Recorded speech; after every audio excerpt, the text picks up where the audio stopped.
Welcome to this edition of the High Strangeness Factor, copyrighted on the Paranormal UK Radio Network. I am your host, Steve Ward. And with me today, without any preamble, is Andy Mercer. Andy, welcome back to the show. Hello, how you doing? This is, I don't know that we do always do two shows together in a row, but everything can happen on this show. And I want to point out that you are the co-creator, co-host, and producer of the High Strangeness Factor. Before we get started, was there anything you wanted to talk about or promote or anything before we get off and running? Okay, yes, go ahead. I do indeed, yes. All My right. next book is going to be out very soon, or the next few weeks actually. We're just finalising all the details at the moment. My book on the esoteric elements of Dante's Inferno that I've been going on about the last few times we've done shows together. It's we're working with the publisher at the moment, going for the proofs. So hopefully within the next few weeks it'll be out, and I can let you know where you can get it. It'll be available mainly online rather than in actual bookshops at the moment. So it's only a short print run of something I worked on earlier this year, but it's the esoteric elements of Dante's Inferno, which I'm really looking forward to getting out there. So yes, I thought I'd just give a quick promotion for that. That sounds a little more highbrow than the Shaver mystery. Well, I don't know. The mystery itself is a complexity, a multi-layered, multifaceted weirdness. I know it's quite a strange story. And they both deal with, I think, the regions under the earth. Oh, absolutely, yes. I mean, the Inferno, of course, is Dante's exploration of hell. It really it's a foundational document, if you like, of sort of the Christian idea of what hell is actually supposed to be like. It was fleshed out, as it were, by Dante back in the 1200s. So it's an important book in itself. And it's just my little take on certain elements of it that are perhaps more esoteric, occult-based than are obvious at first glance, but it's something that I've always been fascinated by. I actually love the story. But yeah, our Schaefer mystery last time round, it's left me kind of a bit bamboozled, and I did a lot of research after just to try and make it more tailored. But I mean, we could put the whole thing down to just pure imagination, but it would still be a pretty damn good imagination, I have to say. Yeah, but it was very strange. It would, and it sold thousands of magazines in the 1940s.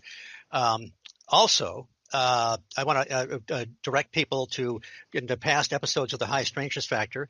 Recently, you have done a couple of fill-ins for me. The last one, a few weeks ago, was on voodoo. Yes. Okay, and to go back, you did one that had a lot of hits called on the Dyatlov mystery in Russia. Yeah. Okay. Absolutely. And also talk a little bit about your dark ambient music composition. Oh, yes. Where people can hear it. Yes, I've been trying to produce one a month, which is a mix of other artists' material put together, and I'm a bit behind actually, not one since August, so I need to get a new one out soon. But I'm also working on my own material, which I'm launching my own channel called The Infinite Regress fairly soon, which I have my own dark ambient music on, which people can download and have a listen to. So that's kind of keep me busy, but that's all been put on the back burner until I get this book finished. So. And I have a little thing to promote, but I'll talk about it at the end of the show. And no, we must do it now. Absolutely. Okay. There's everybody knows who Seth Breedlove is at the Small Town Monsters Productions, very quality productions. Well, he's done a sequel to the Mothman of Point Pleasant called The Mothman Legacy. Well, he interviewed me for that, so somebody likes it. I can hear in the background there. Wow.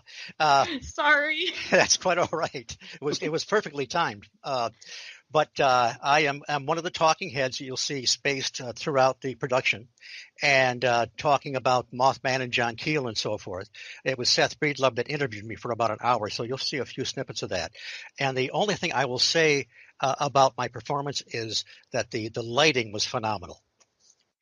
Okay, now before we introduce our three guests tonight, I just want to say that I have a friend of mine that I know from the Mothman Festival, and I saw him a couple of weeks ago, Jeff. He says that when he listens to the High Strangeness Factor, he counts the number of minutes to where I mentioned John Keel, whether or not the show has anything to do with John Keel or whatever the subject is.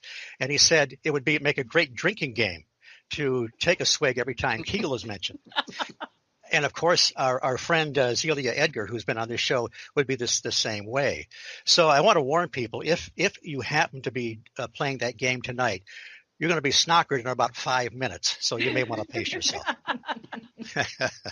Okay. All three hosts of the 6 Degrees of John Keel podcast are lifelong experiencers of paranormal phenomena. Kendra Maurer grew up in Southern Ohio, and both Barbara Fisher and her daughter Morganna, did I get that right? It's Morganna, but everybody gets it wrong. Oh boy, Morganna grew up in West Virginia. All three have experienced a wide variety of manifestations of the other since early childhood. They all were inspired by the writings of John Keel to bring their experiences to the podcasting world as a way to show their audience that the weirdness is out there and that's okay. As Keel said, it is the normal condition on this planet. Ladies, welcome to the High Strangeness Factor. Thanks for having us. Oh my goodness, it was almost perfect. Well, if you can get that dog to bark in certain strategic moments. I'll try. She pinched him. She pinched him. That's what happened. All right. Okay. I guess where I'll start is that when I saw you guys kind of promoted your podcast early on, telling us when the first episode was going to be. Now, the first episode is out, if that's correct, but there's maybe 2 more in the can? Yes. Okay. And it's called The 6 Degrees of John Keel. And where can people find that? It's currently available on Apple Podcasts, Spotify, and Stitcher, or you can go to 6degreesofjohnkeel.com. And if you go there, it's really, really cool because we also have a blog, so you can read what our thoughts are in addition to hear us. And I think you can find the link on Facebook as well? Yes, okay. Yes. We have a Facebook page too. So. And this is Barbara I'm talking to? Yes. Okay. Yes. All right. So what? Now, I have, as anybody knows that's listened to this podcast, I've been a huge fan of John Keel since the 60s. And without going over too much of what I've talked about 1,000 times on the show, it was the Operation Trojan Horse that really changed my thinking on the paranormal, which I read well before the Mothman prophecies. What spurred you guys on to do a podcast that has sort of John Keel as a central theme? You want me to answer it? Anybody. For it. Okay, I'll go for it. Okay. And then y'all can jump in. Oh yeah, definitely. So I read John Keel when I was 11 years old. That's when the Mothman prophecies came out as a book. And I remember the Silver Bridge collapsing. It was probably the first really big media event. I remember I heard it on the radio. I saw it on television. My mother was crying, so it's all been part of my life growing up in West Virginia. Can you tell us what part of West Virginia you were in when you heard about the bridge collapsing? I was in Charleston. That's pretty close. Yeah, I grew up in Charleston, and then on weekends, we spent the weekends with my grandparents in Putnam County. So that's actually, their farm is pretty much halfway between Charleston and Point Pleasant. So we all knew about Mothman. We watched for UFOs at night out at my grandparents' farm. Everybody knew about all of that, and it was very, very devastating, even in the capital city. We weren't right there when it happened, obviously, but the whole state, the flags went at half-mast, and everybody talked about it everywhere you went. Did you hear about, my cousin was one of the people on the bridge, or, my neighbor has a nephew, or, whatever. Somebody knew somebody that it touched. And it was really, really sad. And so I kind of grew up in the shadow of that bridge, even though I was not from Point Pleasant. And, of course, my father very helpfully told me, we crossed that bridge last year. Gee, thanks, Dad. Well, thanks it's funny. for telling me that. But I used to work for an electrical wholesaler, and at times I would make deliveries, and of course I would wear one or more of my throughout the day, one or more of my 50 Mothman T-shirts, and people would oftentimes people would tell me the same thing. Well, we used to vacation there. We crossed that bridge 2 weeks before it collapsed. So it's it's such a central point in time. Ironically, I don't remember when the bridge collapsed. I remember in November '66 when the wire services covered the winged entity that chased the two couples down Route 62. But I was kind of primed for it because March before that, March '66, was the swamp gas era, where Dr. Hynek made his name with the swamp gas. I got to meet him. I got to meet him 10 years later at the 1976 MUFON Symposium after he became one of the good guys and got rid of had left Project Blue Book and had started the Center for UFO Studies in Evanston, Illinois. By the way, before you go on, when you were watching for UFOs on that farm, did you ever see any? Oh yeah. My grandfather in particular, I didn't see this, but my grandfather, my grandmother, and my uncle saw it. They watched several really large balls of light travel over the big high tension, high voltage wires, the ones that go through rural areas. And in West Virginia, they're up on the ridge tops. And they had some that crossed the ridge top across from the ridge where their farm was. And they watched these big lights come down and travel, just above the wires, like a couple 100 feet. And they'd travel along them, and then they'd zip away at high speed. So yeah, they saw that, and they told us about that. And we saw all kinds of lights in the sky because, of course, it was way out in the country, and it was dark. Well, so I really envy that when I heard John Keel tell his stories about he and Mary Hyre and others on that hill down by Gallipolis Ferry.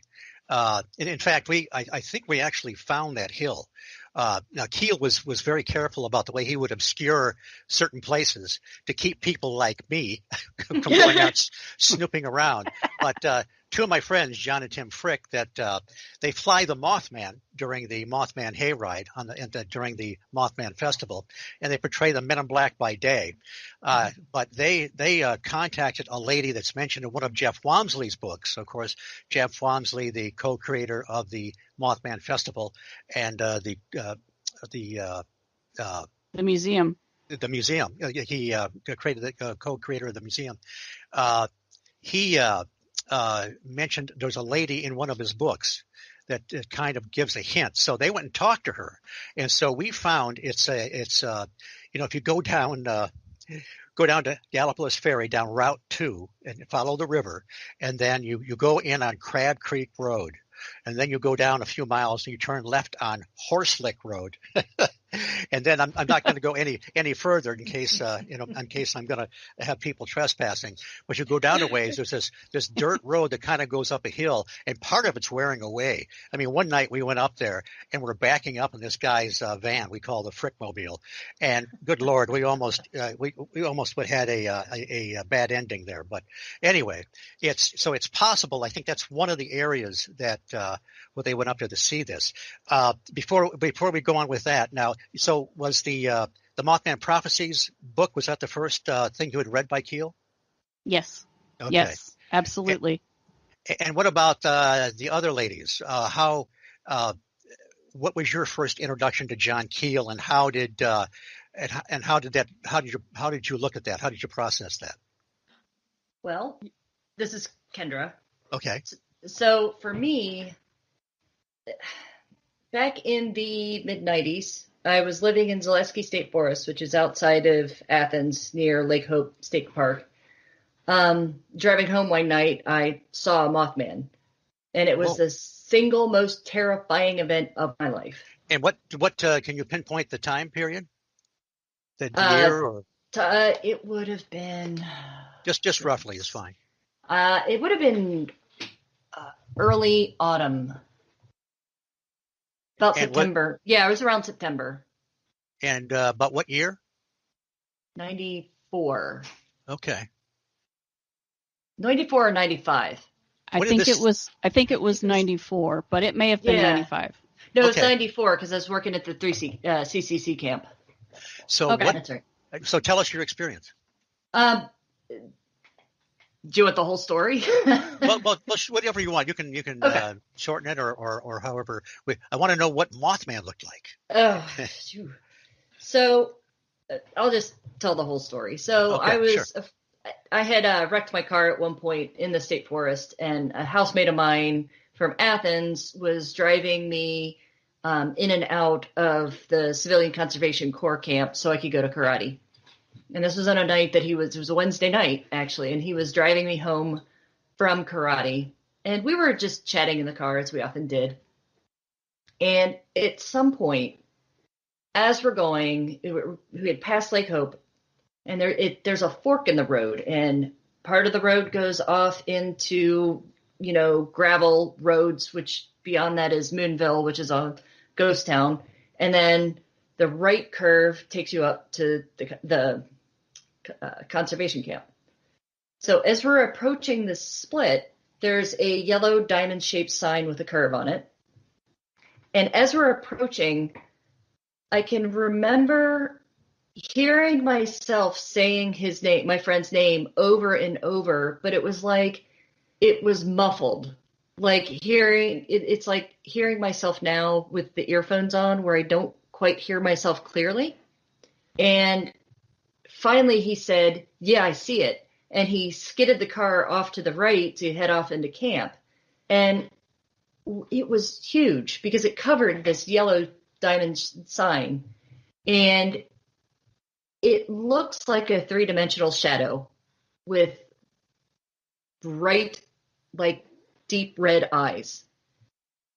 And it just, when you try to scream in a nightmare, that's what it feels like, where it's an inescapable, you can't even call it fear, because when you say something makes you afraid, there's an implication that you can do something about it. But was it the visual aspect about it that gave the reaction that you had, or was there something, I don't know, for lack of a better name, psychic or something internal that was triggered?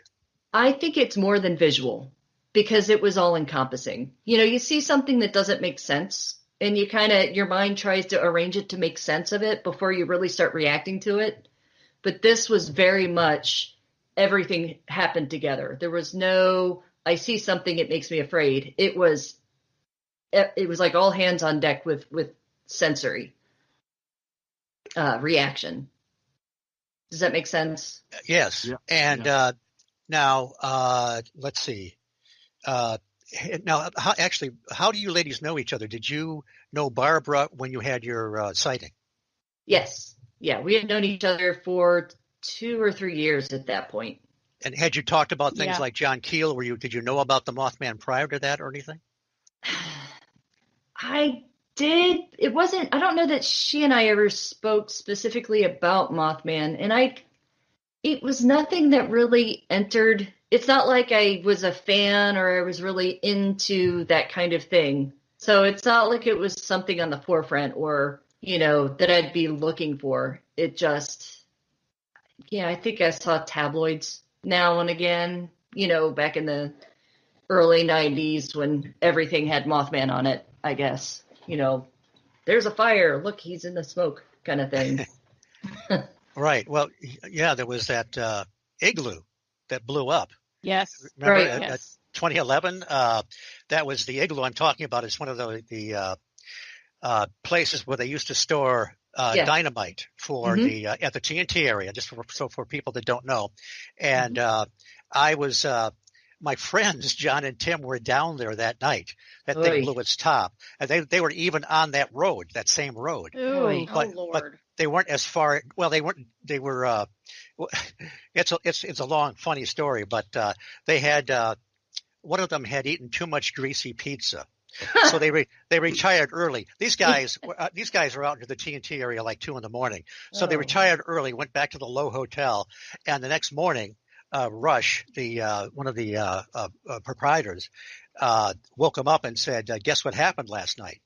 And we were looking at in the Mothman Museum, where it used to be across the street. We were looking at a video that somebody had taken from a different vantage point after this thing blew up, and you could see the flames going high into the air, and there was an image on this thing that looked like a shadowy Mothman, and even I looked at it and I thought, that's a little creepy, but they examined it and they found out it was just really an image that was on the windshield of the car, which was unfortunate. It wasn't a harbinger of doom. So, but we went down there the next week, and so I saw this thing after it blew its top and the iron doors were blown out.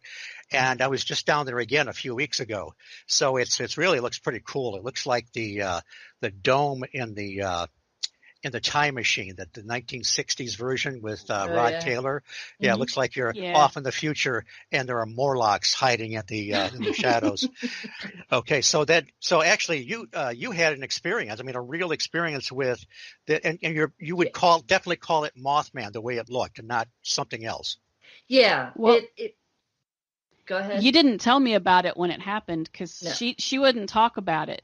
Yeah. It was her friend who was driving the car who told me about it. Yeah. And he said, "Oh, you should ask Kendra about what we saw." I said, "Well, what did you see?" He said, "Well, you should ask Kendra." Yeah. But it had red eyes. And of course my brain goes, "Oh, yeah, it had red eyes." And so I said, "Hey, what did you see with Brian that night?"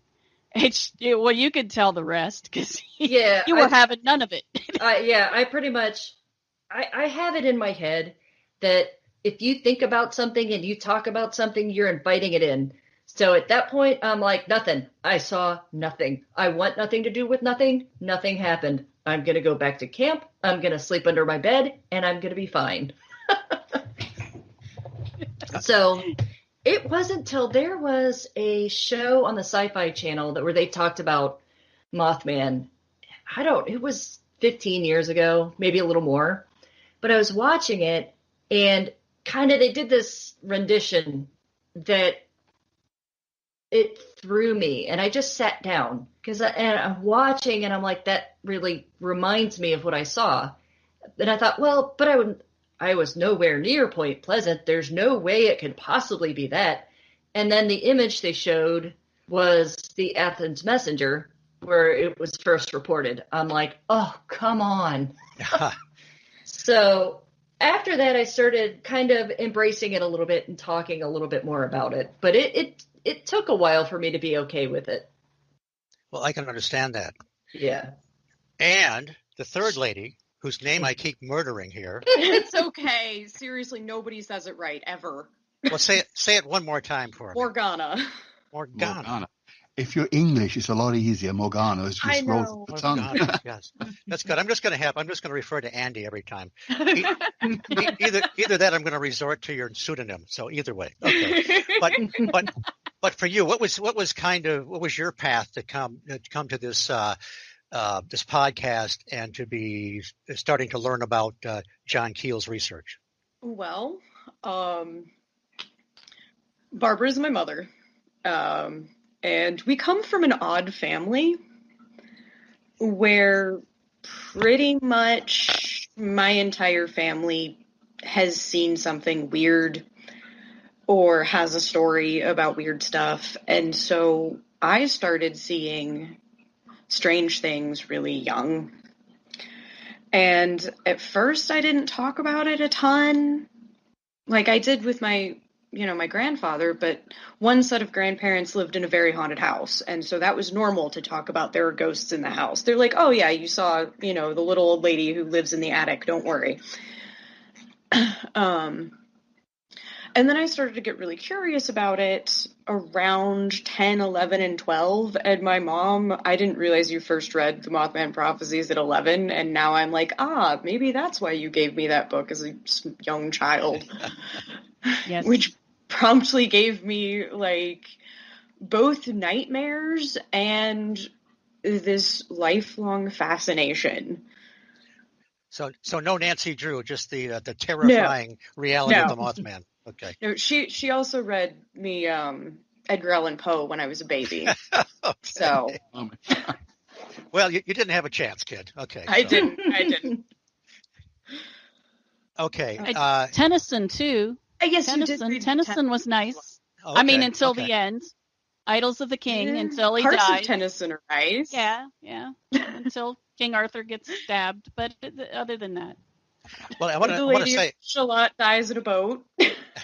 Yeah, okay, that part's bad too. Oh, yeah, well, it's all kinds of bad stuff in poetry, and that's why I try to stay away from it. And otherwise, the Daffodils, Wadsworth, they came out pretty well, I think. But okay, so now I want to tell everybody that they should listen to your first podcast. I don't know how much we'll get to, but you guys talked a lot about experiences you had, and of course, we won't be able to get all that tonight. Let's see, I've got a billion questions here.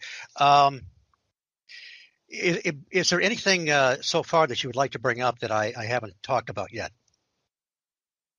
Well, I think we could just tell you why we called it 6 Degrees of John Keel. Yes, that's definitely. Let's go there. Because, okay, so one of the things that John Keel says in it's the Guide to Mysterious Beings, Complete Guide of Mysterious Beings, is that somewhere within 200 miles of your house, there's someone who has seen a UFO or a ghost or a hairy monster. And sometime in your lifetime, somebody that you know is going to see something else. And that's the normal condition of the planet. That's just how things happen. It's not that unusual. And to us, that's like 6 degrees of Kevin Bacon, but weirder and cooler because it's 6 degrees of John Keel. So that's why we named it that. And does it also, when I was exposed to UFOs, Operation Trojan Horse. By the way, have any of you ladies read Trojan Horse? Oh, yes. Oh, yeah. I think we all good. have. Oh, I've okay. read everything. Oh, I good. know Yeah. Mom has. So have I. Yeah. Well, I had a couple long conversations with Barbara via Messenger, and what spurred it was, and I won't get into any details, but there was a particular individual that attacked me on Facebook again. Now, I'm sure you've never heard of anybody attacking anybody on Facebook, but No, that never happens. and he's kind of connected to all this stuff. And I thought, boy, I hope these ladies know about this gentleman. And so we had a conversation about that. And of course, you guys were up to speed. But the one thing that Trojan Horse, when it hit me between the eyes was, that's when I first recognized the patterns and the parallels that are connected with all these things. And now, once I read, I told Barbara, once I recovered from Trojan Horse, then I read Vallet's Passport to Magonia. And so, then you're just gone at that point. That's Your right. brain's just gone. You're like, oh my God. And I have to tell you something funny. I was exposed, the Guide to Mysterious Beings used to be called Strange Creatures from Time and Space when it first came out. And I had read that, and Keel was kind of preparing us a little bit because he was talking about window areas. And I had even I saw Keel on TV once. It was the old UHF stations. We used to get these great talk shows out of New York. Well, this is back, late 60s, I guess. The Alan Burke show, he had Ivan Sanderson on, and it was the guest. And John Keel was in the audience, and he came up to talk. You know how they had the speakers even back then in those days. So a young, slender John Keel with his beard and a bit balding, and it was just really cool. A friend of mine met Keel too, but that's another story. So it was before Trojan Horse came out. I was talking with a friend of mine, and we'd had our, obligatory high school UFO club, and we were pretty much ET nuts and bolts, and we heard about this Trojan Horse, and we thought, what the heck is Keel trying to do? We might as well just give up the entire research if he's trying to, connect ghosts and all this stuff. So I was actually kind of bad-mouthing Keel a little bit before I read the book.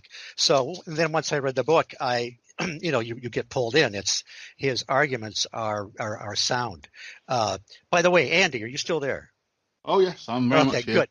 Okay, chime in anytime. But I can't help but look at anything in the paranormal without automatically seeing patterns and parallels. For example, Barbara and I talked a little bit about elements of folklore. And of course, Keel talks about that. Valet gets really into that. And I think you guys were talking about Joe Symington on your first podcast a little bit. Yeah. And the cosmic pancakes from outer space. Mm-hmm. Oh, yes. Yes. And how aliens obviously cannot cook. Yeah. And Yes. oh, sorry. And Go the ahead. lack of salt, which is frequently used to dispel spirits, but also even more interestingly in connecting to fairy lore, the Fae would give, fairy bread and fairy cakes and things that, of course, would dissolve into leaves, much like fairy gold would. But I just think it's interesting that it both doesn't have salt, which also, weirdly enough, a lot of UFO occupants that were mentioned in the Mothman prophecies were asking for salt. Yes. Yes. Salt tablets. But not only did they not have salt, which tied into that, but it also does have a connection, even if it's a bit tenuous, to fairy lore. I just wish the pancakes had evaporated, and then it would have been a very, very, very strong connection with fairy lore. Maybe the Earth is just a salt mine to the aliens. Or a gold mine. That was another thing Yeah. that Keel posited, was there was some weird thing that they had with gold. Right. He talks, and I've just been. It's been a long time since I've read The Eighth Tower, but I'm listening to that on Audible again, and that's another. That of course, The Eighth Tower was half of the Mothman prophecies was cut out and left on the cutting room floor. So he salvaged at least 2/3 of that in the Eighth Tower. Also, there were some other things about Symington you might want to comment on. The description of the entities inside. They looked fairly human. They were about 5 feet tall, wearing coveralls. But he told the local judge, he said, well, they didn't look like little green men. They were kind of swarthy looking, like Italians. Yes. Mhm. Short Italian men. Yes. I remember that. And do you remember in Trojan Horse where I think he quotes General Spaatz from World War II in some kind of a press conference he did in 1948, where he's talking about how there's no truth to the rumor that Spaniards are driving flying saucers. Right. Yes. Yes. So, Yes, go ahead. There's a tradition in I think it's the Irish have the Dina She as opposed to the Lennon She or the plain old She or the Tooth of Day Danan. But the Dina She are supposed to be about human size but short and slight, and they have nut brown skin. Oh, that's right. And they have long fingers and big eyes. I need to reread Catherine Briggs. Oh yes, Catherine Briggs is right yeah. up there with Valet and Keel, as far as I'm concerned. Oh. Yes, and she talks about how the fairies could take on different sizes, because sometimes Yes. we're dealing with giants in silver suits, and we think, well, that can't be part of fairy lore, but actually it fits in very well. I don't know if you guys have ever read the Dybbad Enigma. It talks about in southwest Wales, there was a whole wave of landings with giants, and there were a lot of connections with folklore and so forth there. But go ahead. The fairies always said that we can make the big small and the small big. Yes. That's one of the things that they would say. And then you have the aspect of the water. Yes. These guys, here they are. They're cooking pancakes on a flameless grill. You'd think that maybe they had, to save a little space, they'd have freeze-dried food and maybe Tang like the astronauts had, right? But instead, they hand this guy a bucket or a chalice or something like that, and he gets water from the well. And of course, if you look at the UFO lore, there's many instances where different craft are seen sucking up water or putting hoses in the water, but Or there's coming one other, out of water. coming out of water. But there's one you may not be aware of. I think it was at Flying Saucer Review, and Charles Bowen and the Humanoids talks about a case in the mid-50s in California. 2 miners are out there, and they've been seeing the strange craft in the sky for the past month. Well, at one point, this John Black, he's in the woods. He sees what he thinks is a young boy fishing, and they're standing by a river, and he gets a little closer, and it's not a young boy. It's some little little guy with a kind of a tunic with buckles and a tie. He's gathering water in a bucket. He walks out of the woods, and John Black stays back far enough that he doesn't disturb him. This guy walks across a clearing, walks up one of these craft that has landed, and takes his bucket of water inside the flying saucer. And this is almost 10 years before Joe Simonton had his encounter. So another, depending on the context, 100 or 200 years ago, they would have said, well, they had an encounter with the fairies, even though they're showing up in a strange metallic chariot. During the airship flap, wasn't that common too? Yeah. I'm sorry, I've been reading about the airships lately. I was thinking that. Because the pilots would land at farms and ask for water, or they would run into them at mines, or sheep herders would run into them at mines. And then that whole sheep herder thing drags my brain to Missing 411, because I've been reading those too. And strange things. And then that ties my brain into boulder fields with the Scandinavian belief that elves and trolls live in boulders. Oh, yeah. And all of this is somehow connected. And then I start feeling like I should put a tinfoil hat on and calm down. Yes. Well, even some of the silver-suited giants we're seeing coming out of these stacked rocks, right? Out of the water. So, And who was it? Was it Evans Wentz, or was it the other guy that talked about how the quote that the rocks were full of them, referring to the fairies?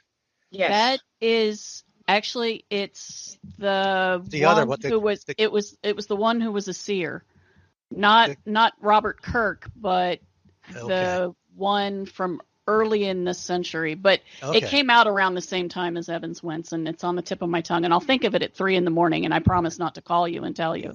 Oh, you can. I just won't answer. I know the one you're talking about. I can't think of the name either. I know. I can see it. It. If I was next to my bookcase, I could grab it. Yeah, I know the one you're talking. I've got it too somewhere actually as well. But it's such a fascinating area. I must have 20 books now in fairy lore. So. Yeah, I have lots, and I have a whole bookshelf, a whole bookcase actually of fairy lore. There's another excellent source called British Goblins. Yes. Yes. That's a good. I can't think of his name. Wirt, I think his first name is. Wirt. Yeah, Wirt somebody. But anyway, Wirt Sykes. Wirt Sykes. Okay, thank you. I want to tell everybody that you are listening to the High Strangeness Factor, copyrighted on the Paranormal UK Radio Network. I am Steve Ward. Andy Mercer and I are talking to Barbara, Kendra, and Morganna. That's my new drinking game. Oh, wait a minute. I know how to do this. Now. Yes. I got it now. Okay. The learning curve is tough, but it does work eventually. Imagine this poor child growing up in West Virginia with that damn name. I blame I wonder you, she Mother. still likes me. I blame you. The trouble is, you need the English accent to say it correctly. You've got to say it, Southern English accent to say it correctly. It's an English or Welsh name. Absolutely. And I'm grateful that she didn't spell it the Welsh way, or no one would know what I was called. 3 D's, a T, and a Y. Yeah. I never do accents because they're so bad. It's always going to sound like I'm being disrespectful, and not funny. Let's see. I'm just going to jump around, and ladies, and Andy, just jump in anytime you want. I did want to ask you. You've all have seen the film, The Mothman Prophecies? I have not. I have not either. And who just spoke? Wait. Who has not seen it? Kendra. And Morganna. Okay. Okay, really? Okay, I don't know why I've never seen it. Same here.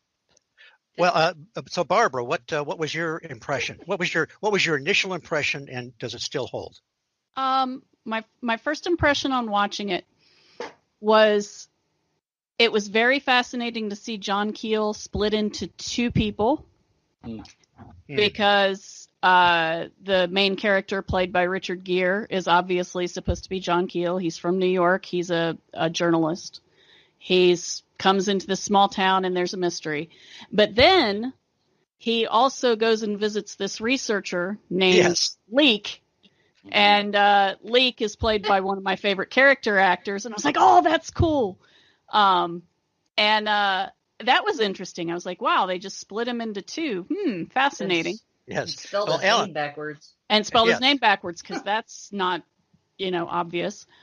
My favorite part was when Keel's, or the Gear character, was in the hotel room, and Indrid Cold calls him. Yes. And tells him about the chapstick in his pocket or on his dresser or whatever. And he hangs up the phone in terror. And that, you describe it, it sounds stupid. It sounds absolutely 100% like, duh, that's dumb. That's not scary. But it is. Actually, it is very, very scary. And it reminded me, it was the only part of the movie that I found to be frightening. And it caught that perfectly, that kind of weird feeling that things were not right and something was watching you. And it brought to mind a thing that happens with me when I read John Keel's books. Oh, the phone calls? The phone calls. And it's not Yes. just us. It's not just us who get weird phone calls when we read John Keel. I thought it was me. And that's been happening since I was a kid. I get hang-up calls all the time. Yeah. It's very weird.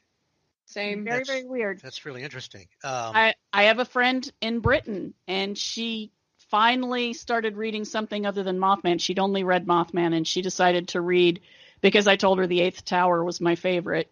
And so she decided to read it. And she came on Facebook and said, hey, does anybody else have this problem with John Keel? You read the book and then you start getting stupid phone calls, dead air on the, there's somebody there, but you can't hear them, or they just hang up, or there's dead air on it. And I was like, yeah. And then a bunch of other people that I had never discussed it with were like, oh yeah. So yeah. That's happened with Nick Redfern as well. Even when he's been on shows, if he talks about Men in Black or Black-Eyed Children, and the same thing with David Weatherly, people reading his book on Black-Eyed Children will have weird things happen, lights will flicker, phone calls, and so forth.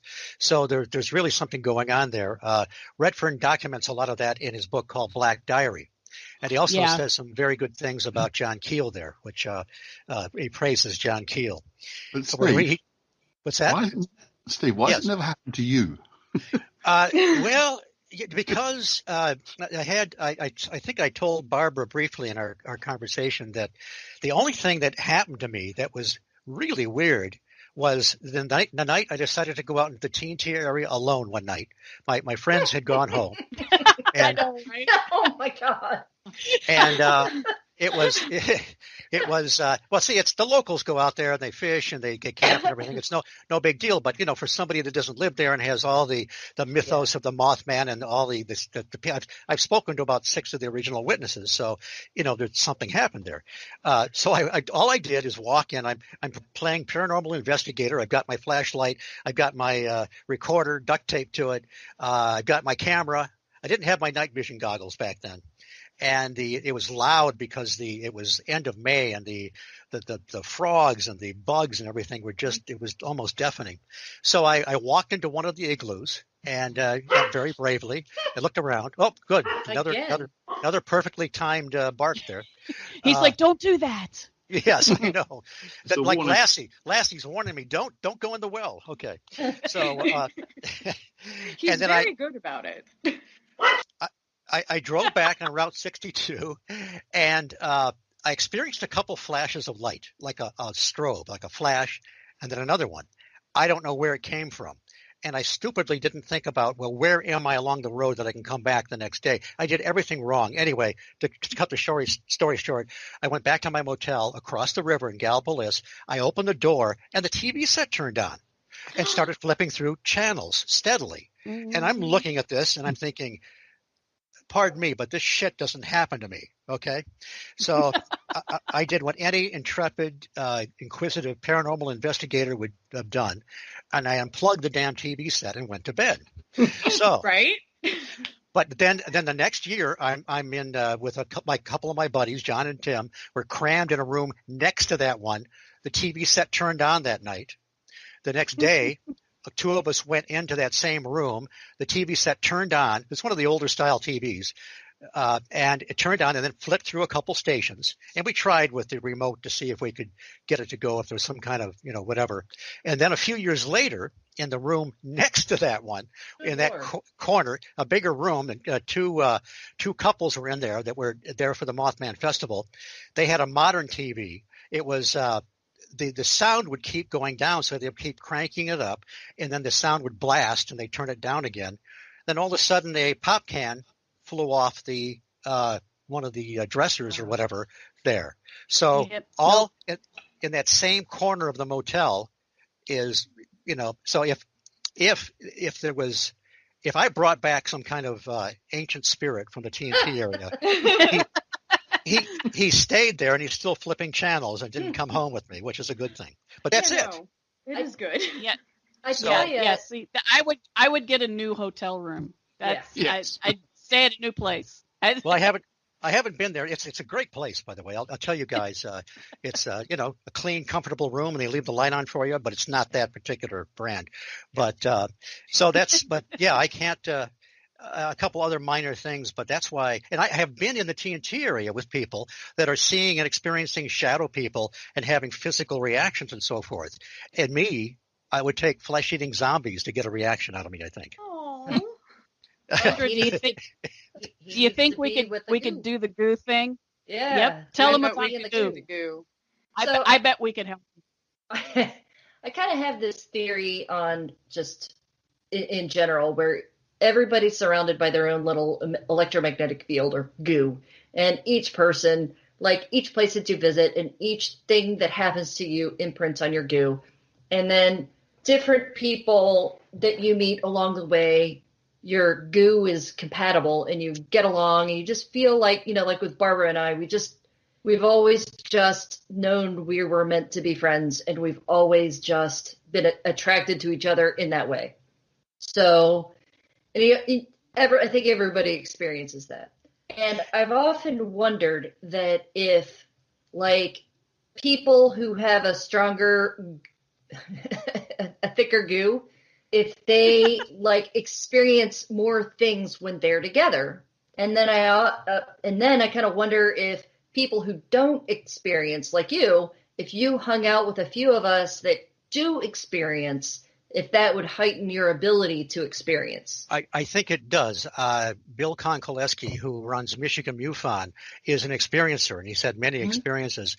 And he says that people that have spent time with him that were not experiencing anything started to pick up on things. So I think there's a lot to that. But I'm wondering if I get too much goo, if I just take a long shower with some Irish Spring or something, if I can remedy that. Might need to take a salt bath.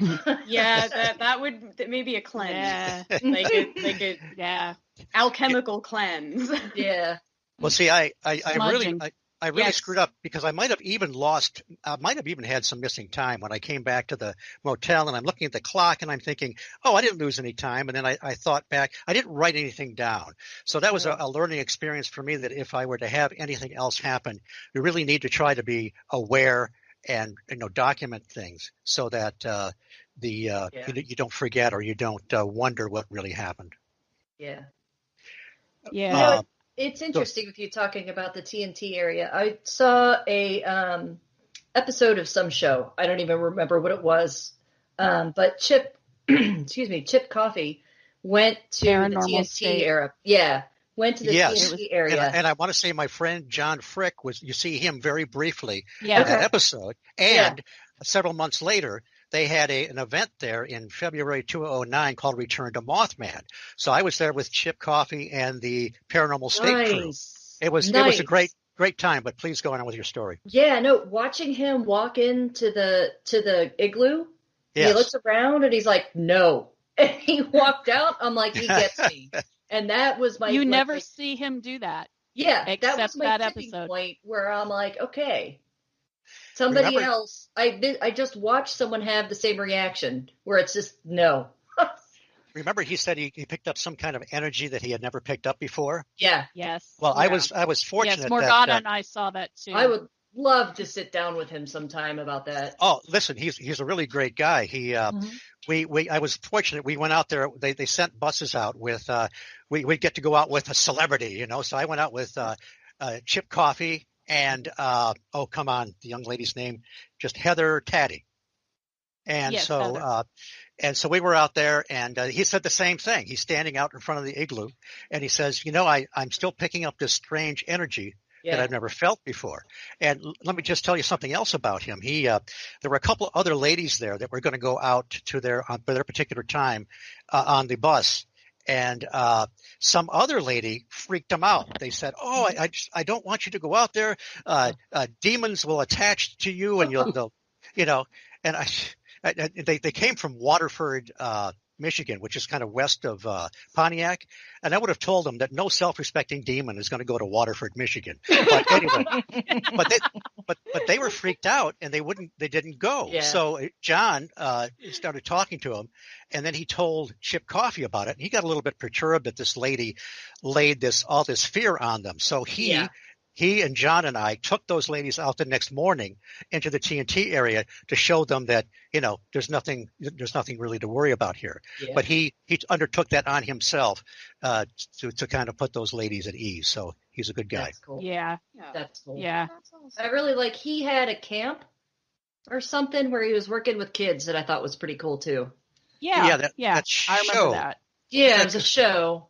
That was pretty entertaining. Yeah. I can't remember the name of it, but that was pretty good. Let's see. The only other thing I wanted to say about the film, my first reaction was negative because I thought, oh heck, they didn't do enough of the book, and they didn't cover the Men in Black that much. And of course, the reason they didn't get heavily into the Men in Black was because I think you had the silly Men in Black movies preceding it. Mm-hmm. So, they had to step easily around that. But I don't know if you have the DVD, if you look at some of the extras, some of the scenes that were deleted, you can see how they were trying to get more aspects of the book in there. Remember how Keel talks about the lights changing, the visible light and then going into the super spectrum and coming out of the spectrum. Right. Following the spectral, you know what I'm saying?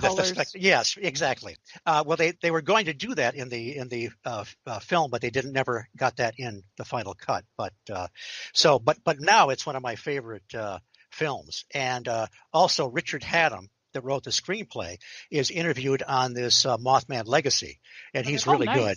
Yeah, it's really good. Let's see. What's our time doing? I wanted to let you guys talk a little bit about some of your experiences as well. I always enjoyed some of Keel's catchphrases, if you will. Remember how he talks about ask the contactee what they had for breakfast. Mm-hmm. And of course, what he means is what you were talking about. You find out that they've had strange phone calls. They've they maybe have seen some kind of a cryptid or whatever. I talked to a lady that in New Hampshire that had missing time, and she contacted me on Facebook, and I asked her a series of John Keel questions, and it turned out she was one of these people that had all kinds of things, shadow people, orbs, and so forth. He was just so far ahead of his time.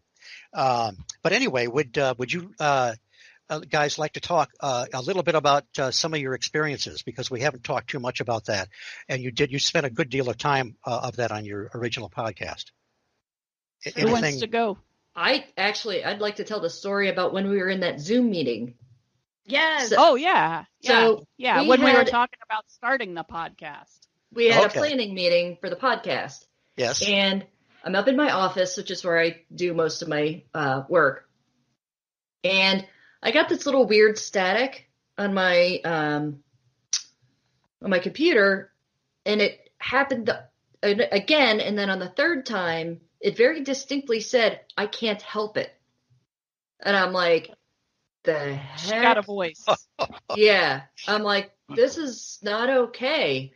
And we ended very shortly after, and I closed the computer and left the room. I'm like, all right, I'm done with that. So the next morning at 4:00 in the morning, our fire alarm goes off for about 15 seconds and then turns off. And I'm like, okay, that's not okay. So I'm awake now. So I came back up into my office. I'm a seamstress, so I was going to do some sewing. And I set up a podcast on one of my little Bluetooth speakers, and I'm doing my thing. And then all of a sudden I hear this music coming from downstairs, and I'm like, huh. And I go downstairs. It's like, at this point, it's about 6 o'clock in the morning, and the TV has turned itself on, and it's on cartoons. And I'm like, what is happening? That was the whole thing. It was just that little burst, but it was the strangest thing. We've had the fire alarm do that now and again, where it'll go off for about 15 seconds and then stop. And sometimes, like, I've had the ceiling fan will kick on for like 2 or 3 turns and then turn off. And occasionally the TV will turn on and turn off. But it's never been accompanied by an EVP. So that was weird. Yeah. And Go ahead. we could hear the voice too. Really? Yeah, Yeah, I didn't like it. And we all nobody liked words. it. Yeah. Yeah, and none of us liked any of it. Maybe I don't envy your experiences there that much. It's not always great. Sometimes it's really annoying. This is I've never felt malice from it. It's always just like it's trying to get attention. And then one time I had just finished a blog post where I said the one titled, "Thank you, Mr. Criswell." As soon as I shut my computer, the fire alarm went off for 15 seconds. And I'm like, all right. Wow. Yeah. And what's really weird is her fire alarm will go off and she won't tell me. And then, 3 counties away? We're 3 counties away, right? 3 or 4. Mm-hmm. And mine will go off for no reason. Or mine will go off, and then theirs will go off in the next week. You're not even safe in the next county, for crying out. No, we're not. I mean, Morganna and I are just across town from each other. So, whatever, that happens. But Kendra's way the hell. Should I tell him about the ring? Yeah. Okay. So Kendra had surgery on her neck. What was it? A year ago? 2 years ago? November 2 years ago. No, okay. November 2 years ago. And she asked me to come and stay with her and, help keep an eye on her and, herd the kids around and take them to school and feed them dinner and make sure, everything was cool, because she really had to take it easy because she had this neck brace on and she wasn't supposed to move and all that stuff. And I'm like, yeah, cool. That's awesome. So, I came to stay and, helped out with everything, didn't destroy the house, tried to, but I ran over a wall, but hey. But hey, her daughter didn't know she had to wake me up before 5 minutes before it was time to take her to school. So, that's okay. I hadn't had coffee. Anyway, I had a ring that I had on with me, and Kendra had seen it, so she knew what it looked like, and it came home with me. And, I wore it off and on at home. I don't know, three or 4 times. It's a pinky ring. And one day I was gathering my laundry and the pinky ring slipped off my finger. It was silver and turquoise, and it's a very distinctive style, and it fell off my finger and I heard it hit the floor. I have a hardwood floor. I'm like, okay. So I put the laundry in the basket and I start looking for the ring, and I can't find the ring. And I'm like, okay, it's under the dresser. It's not under the dresser. And I'm like, okay, it slid under the bed. So I'm looking everywhere for this ring. And then I'm like, okay, it's in the laundry somewhere, even though I heard it hit the floor with the very distinctive, metallic ching. And I'm like, okay. So, I did the laundry and it was just gone. And, sometimes things disappear in my house and that just happens. And I usually find them and it's okay. Well, 3 months later? Yeah. 3 months later, Kendra calls me and she said, hey, well, you tell this part. I sent you the picture of it. Yeah, So, that's right. I had gone up into my office, and I had been in and out of the office several times at this point. But I go up into my office, and I'm looking down as I walk, and in the middle of the floor, like right in the walking path, is Barbara's ring. And I'm like, huh. So I take a picture of it, and I send it to her, and she replies, my ring. And I'm like, yeah. Yeah, you left it here. Duh. Yeah. Except So- I did. Yeah. And then I said, but you don't understand. I didn't leave it. I was like, I just lost it at my house. Yeah. And she was like, okay. So what are you doing with the ring now? It's still at my house. Yeah. Is it buried in a vault in the sub basement somewhere? True. Well, and another weird thing that happened, so we played D&D with our kids, my husband and I, and at one point he bought the metal dice. Super cool. So my youngest dropped her D20 on the ground down in the dining room. We couldn't find it. It was gone. Like, looked all over the house, all over that area, couldn't find it. I don't know, 2 months later, I'm cleaning her room. I'm cleaning out under her bed, and stuffed in the back corner is that die. And and I asked the kids, I'm like, did you move it? And they're like, what? No animal could have gotten to where it was. We don't know how it got there. I think I just need to salt my house. Wow. You need a salt mine. Mm-hmm. Before we go on, Andy, what about you? When you delving into the unknown and the esoteric, did you ever have any weird stuff happen to you? Anybody you get strange phone calls or anything? Are you kidding? You're asking me now? Okay. Hours. Stay tuned for part 2 next week. Much of it is induced, of course, by working ceremonial magic, so it intentionally occurs. So yes, absolutely. I'll tell quickly, briefly, a little story I did of a similar kind of thing of something disappearing and then reappearing, and there's no way it could have been anything other than supernatural. Brief story. I used to repair vintage fountain pens, which I used to sell on in a shop many years ago. This was, and one of the best glues for vintage fountain pens is a Copydex, because it slightly expands. You can fill small gaps and cracks. That's what you need to know about Copydex.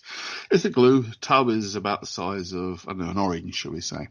I use it in my little spare bedroom upstairs in the flat I used to live in with my partner then, now my wife, and the tub had gone missing. It just literally disappeared. It just couldn't find it anywhere. I thought, what the hell have I done with that? About 2 months later, coming home from work, you walk up the stairs, and it's amazing. I walk up the stairs to the bedrooms, and as you do, you see straight across on the corridor to the spare room, which used to be my office.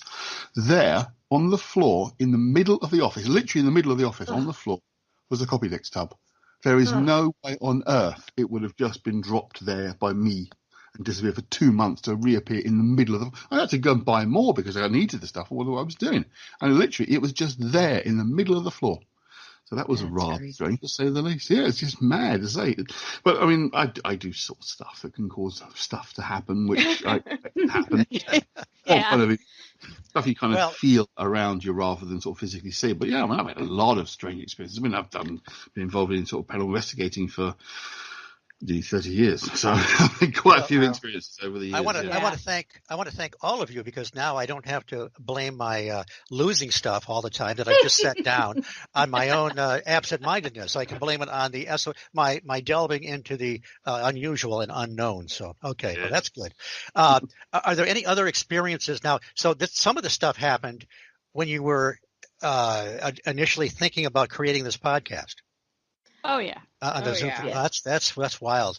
Let me tell you one other quick TNT story. By the way, have you guys ever been to Point Pleasant Mothman Festival, the TNT area? Not yet. I haven't been to the festival, but I've been to Point Pleasant many times when I was a kid, and have been to the TNT area. Well, I'll have to let you guys know that a lot of us we go down there every once in a while, a group of us. So we would love to have you come down and join the Mothman regular sometime. And that would be fun. I have a pair of 3rd generation night vision goggles, which I used. my second time alone in the TNT area, I had to do this. I just had to. It's part of that. I never had a rite of passage when I was a young man, so this is my rite of passage as a middle-aged guy, right? So I went down in a mild January. There was no snow on the ground, and I decided I was going to go to Igloo Road number 7 on Potters Creek Road. That's the one. They were in. Chip Coffey was in the second igloo on that road. It's kind of one where a lot of people go and have had experiences. So I decided I was going to go into the first 3 igloos. Again, I was playing Paranormal Investigator. I had my recorder running and my flashlight and my camera, and I had my night vision goggles. And it was very cool because you need some ambient light for the goggles to work. And there was almost a full moon above. So nice. It bathed the area in light where it actually looked like daylight as I was looking through the goggles. And if I lifted the goggles up to look at my equipment at all the darkness would filter in, and it would really be creepy. But I could see deep into the woods because there were no leaves. So I went into the first igloo, second igloo, did the filming, and I'm trying to get into the third igloo, which has a lot of brush on it, and I hear the flapping of wings, and I'm not kidding. And so, but then I was followed by, and excuse my rendition of this, and so it obviously wasn't the Mothman. And I played, my wife is a bird watcher, so she's kind of adept to this sort of thing, and knows about this sort of thing. And I played it for her, and she said it was just some kind of a heron. So I disturbed a sleeping heron by the igloo number 3, and that was. But it gave me pause for a minute. But he was right next to me, and I heard the flapping of the wings, but he didn't brush past me or anything. So I didn't have a heart attack, which was good. Blue herons are really common in there. Yeah. Yes. Could have also been a night heron too. Which are a thing. Yeah. Those are. Yeah. Well, I've seen them in the Hocking River, so yeah, it could well have been one of those. Well, it was. I didn't have any. The TV set behaved when I went back to my. Well, that's good. No repeats there. Let's see. Well, we're getting a little bit past an hour here. Let's do this. Are there any things we're going to get close to closing? And listen, would you guys come back sometime? Because as you know, we've just barely scratched the surface on this. Yeah. As you go on and you do more shows, and I don't know if you're planning on having guests or whatever, but a young lady, Zelia Edgar, is another Keelian, and she would be a great choice.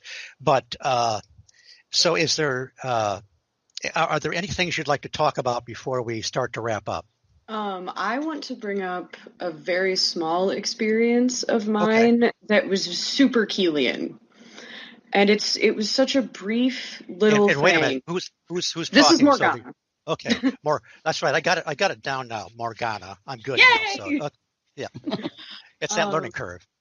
So I was staying at my boyfriend's house in an apartment building that was torn down recently, and I'm actually quite glad it was torn down because that apartment was strange.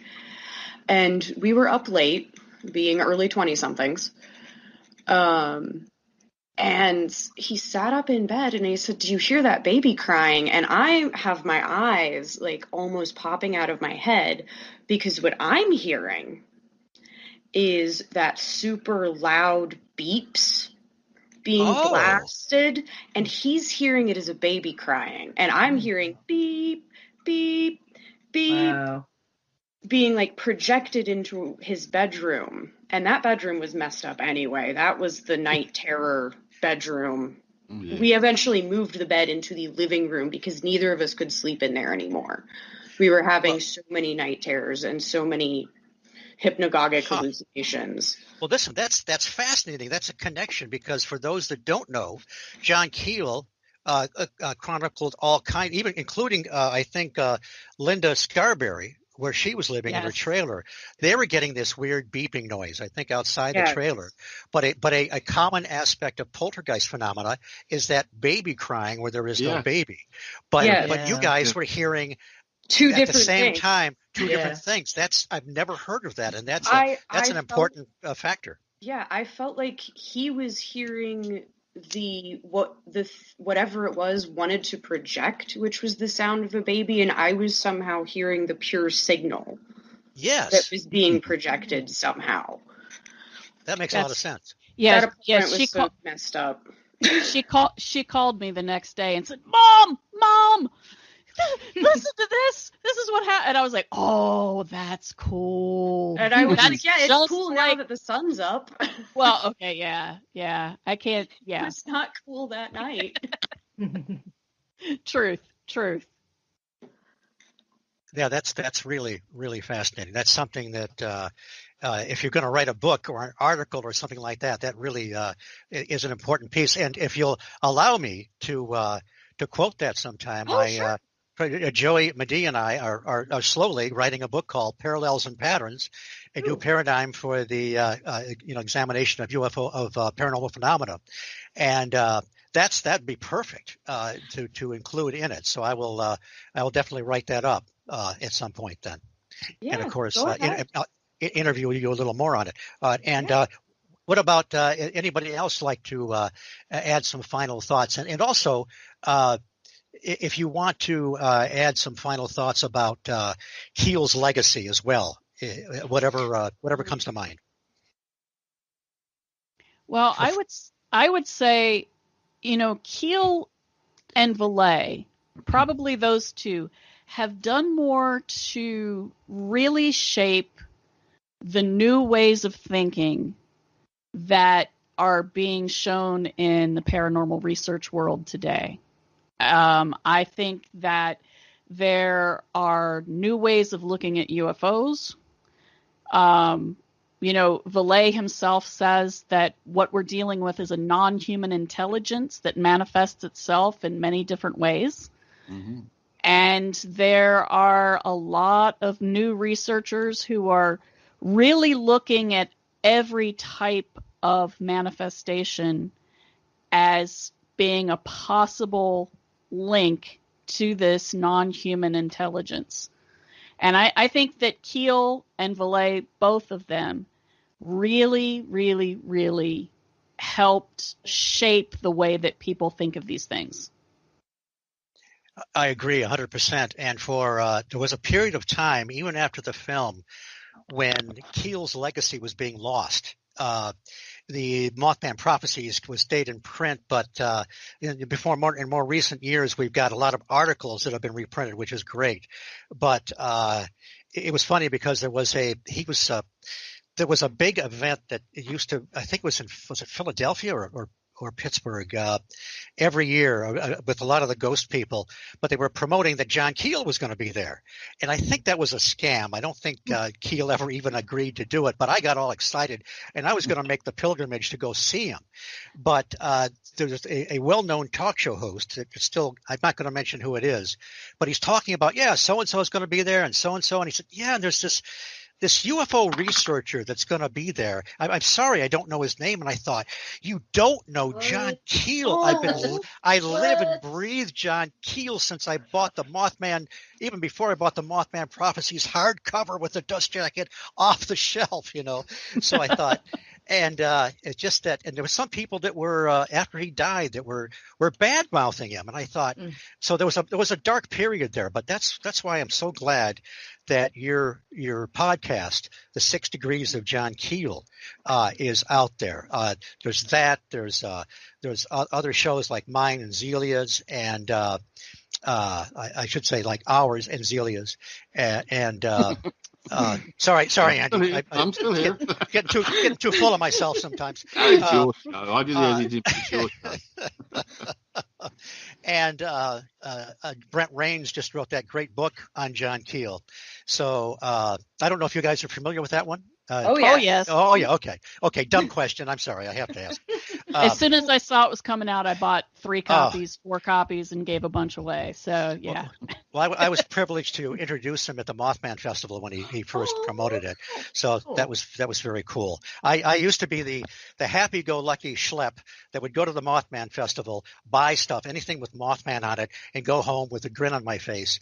And now I got so many duties that, my God, I have to pay attention, You need a personal shopper. Yeah, that's right. That's exactly what you need. Anybody else want to do any closing comments? No, I don't know what I could add to any of that. That's all I right. think go ahead. I'm sorry. No, don't you go ahead.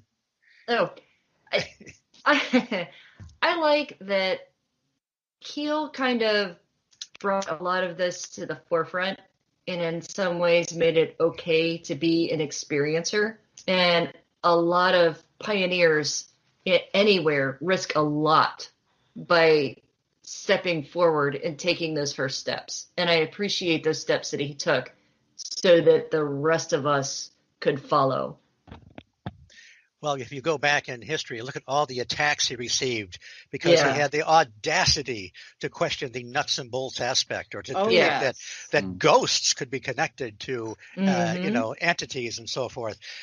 Nick Redfern in the Black Diary, he's talking about the Men in Black and how Keel saw that there's more than one type of Men in Black. And he said at the close of one of the chapters, John Keel was ahead of his time. And in whatever afterlife domain he is now, he probably still is. Are you guys familiar with David Paulides, the missing 411 guy? Yes. I saw Morganna is our expert on missing 411 and cattle relations. So we've got more to talk about next episode. I'd love to come back. Well, I hope you guys will. I hope you guys will be regular guests. And I saw him speak at Pittsburgh one time, and he and Stan Gordon. You're familiar with his research, Bigfoot? Okay. And for those that don't know, he did Bigfoot and UFOs in Pennsylvania in 73, 74, and ever since. They were sitting talking to each other at these tables. And so we're all standing around listening. And at one point, David Paulides stops and he says, John Keel, he was ahead of his time, and I'm going, yes. Inside, I'm going, yes. I'm trying to maintain my composure. Try to be cool. And lastly, I was friends with Rosemary Ellen Guiley, who we lost last year. She wrote the great foreword to Brett Rain's book on John Keel, and she talked about how Keel was the one that saw put the entire thing together and how ahead of his time he was. So yes, I can't thank you guys enough for what the work you're doing. And thank you. What I want to do is thank Barbara. Yes, Kendra and Morganna. Yay! All right. Andy's going to be so proud of me. I really, seriously, I want to thank you guys for being on the show tonight because it was a real pleasure. Well, thank you for having us. Thank you so much. And Andy, I'm glad you were here to enjoy this, even though we didn't let you talk very much. We didn't let him get a word in. No, I was just to sit back and listen, really. I mean, it's 5 of us on the call, so it's going to be quite a busy one, but absolutely fascinating stuff. I mean, it is. I came to my own conclusions about this kind of stuff, the Keel approach, if you like, independently of John Keel. It's for me, it's kind of going backwards almost to read somebody else saying similar kind of things. I mean, as you might have picked up there, I've been interested in the esoteric for most of my life, rather than sort of the kind of Keelian stuff, and also investigating paranormal stuff, proper ghost investigations. But my own experiences have led me to believe these things are all interconnected. And as I often say, for me, it depends on your own personal approach as to what it is you experience. These things don't have a form of their own. They just tap into what we see and feel. I mean, it's why things of elements of esoteric magic work the way it does. Things that would seem to be disconnected completely can still work simultaneously together. I mean, I'm interested in things like what's called Enochian magic of Dr. John Dee, but also in runes and things like Atlantic stave magic, and then the Kabbalah. These are all very different elements, but they all seem to work the way they're supposed to. And it's a question of what is it? There's something, for me, there's something underneath all of it that interconnects it all. So that was my approach, and that's what made sense to me. And then reading about Keel and talking to Steve, I thought that's definitely the right approach. That really works for me. Yeah, Andy and I were on a show together where we found out we were both interested in the in folklore and the connections to modern day UFO experiences. So that started our friendship off. And by the way, go ahead, Andy. I interrupted you. There was a very strange noise just then. We were saying before about weird calls and dead air. Oh, no, that's my dog. I was about to say that's just Scotty. my dog. Damn, I spoiled it now. That was good. I know. I'm so sorry. I got your hopes up. That's good. Make sure you bring the dog back next time too, because we want the underscore. You know. Most Foley. Let's see. Oh, one thing I wanted imparting. Are you guys familiar with Alien Dawn by Colin Wilson? That's I haven't read okay. it. But Okay, I've Heard of it. it's a great Yeah. book. Colin Wilson corresponded with John Keel a good deal. And in there, he says that he writes that John Keel is incapable of writing a dull sentence. It's just excellent. absolutely true. Yes, that's And- why I love him so much.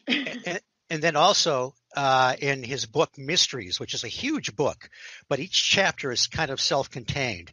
And there's one chapter in there, I forget what it's entitled, but it talks about the work of Keel, Lethbridge, the dowser, T.C. Lethbridge, F.W. Holliday, the guy that investigated Loch Ness and decided that Loch Ness was probably more of a psychic phenomena, and some other people. But it's just fascinating the way he pulls everything together. So I highly recommend those books as you're pursuing John Keel. Thank you. Excellent. So let me thank you again, and I'll do my my famous closeout here. It's not really very famous, but I'm going to close out anyway. All right. And by the way, tell us again how to find your podcast. 6degreesofjohnkeel.com. It's 6 as a numeral and the rest of it spelled out. Or you can go to Apple Podcasts, Spotify, or Stitcher. Or you can look us up on Facebook at 6DJK Podcast. Again, Barbara, Morganna, and Kendra. Yes. Thank you very much for being here tonight. Thank you for having us. Thank you so much for having us. And sit tight for just a minute. We'll talk after the show for just a second. The High Strangeness Factor was created by Steve Ward and Andy Mercer and is copyrighted on the Paranormal UK Radio Network. I want to thank our fearless leaders here at the network, Irene Allen Block and Mark Johnson. I also want to thank Andy in his role as producer and Brian Zeller for the original theme music for the show. I can also be heard as a correspondent on Mac Maloney's Military X-Files weekly on the same network and many other networks. And I am Steve Ward, your humble host here on the High Strangeness Factor, a displaced Yank here on Paranormal UK Radio. Thank you for listening. I will see you all again in a fortnight. Take care.